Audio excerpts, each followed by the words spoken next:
There is a creature alive today who has survived millions of years of evolution without change, without passion, and without logic.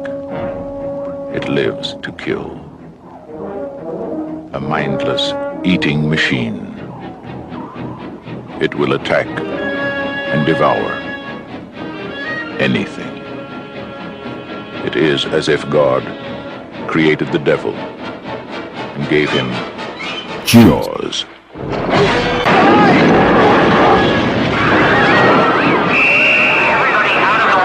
None of man's fantasies of evil can compare with the reality.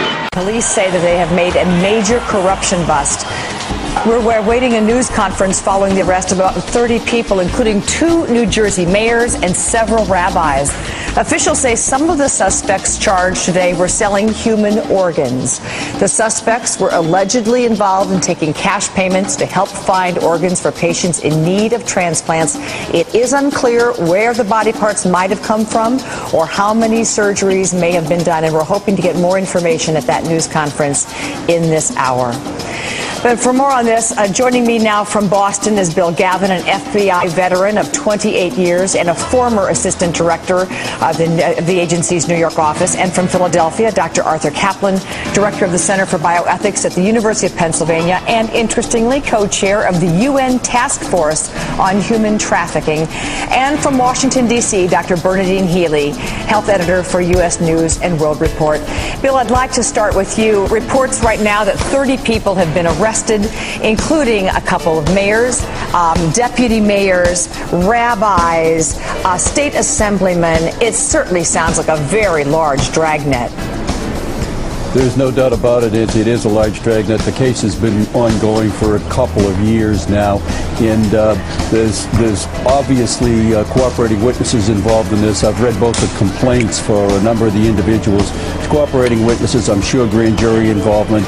I'm also sure that there were overhears on telephones from Title III's.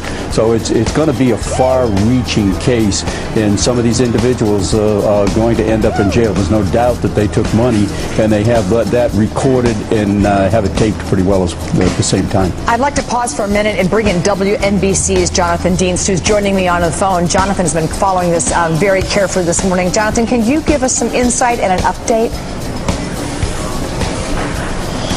Jonathan Dienst, are you there? Yes, I am. Can you hear me? Yes, I sure can. Can you go ahead and just tell us? Yeah, they're calling this one of the biggest, if not the biggest, public corruption investigation in New Jersey state history in terms of numbers. There were dozens of arrests. At last count, we heard of 30 people in custody, more than 20 of them public officials, some of them mayors, as you just heard, from Secaucus, from Hoboken, lots of officials from Jersey City as well. So this is wide-ranging. But this investigation doesn't only include allegations of public corruption. It includes issues of money laundering by community leaders and rabbis in numerous communities. It also amazingly deals with the smuggling of body parts.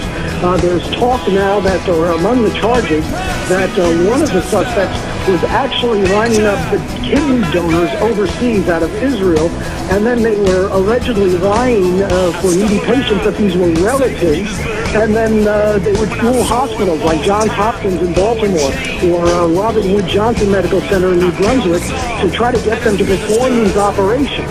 So there are more and more charges and more allegations coming up from this undercover operation that was started out as public corruption and then grew into money laundering and the smuggling of body parts. And Jonathan, I just want to make sure we're looking at these suspects, these 30-plus people who may have been rounded up, but no indication at this point that these universities or these medical centers were at all in this game. No, not at all. They were unknown. They were duped. Absolutely not. That, according to law enforcement, they are saying that these were the suspects, these middlemen who were trying to broker these deals between patients in need and folks overseas who were willing to donate a kidney for a lot of money. And that's just one angle. Again, that is separate and apart, and they stumbled upon that while they were investigating the allegations of corruption. And they had a confidential witness, a cooperating witness, who went in with tapes, with audio recordings, who assisted the FBI, posing as a developer, and he was the one allegedly making these payoffs to these mayors, to these council members, to these public officials, thousands of dollars at a time. And, this is 20-plus public officials in this case. And you remember, New Jersey in just the last few years has seen more than 100 public officials be convicted, be charged in connection with public corruption charges. I'd like to bring in Art Kaplan for a second. Art, you have written so much about this. I mean, I keep thinking you can't make this stuff up. This is just unbelievable.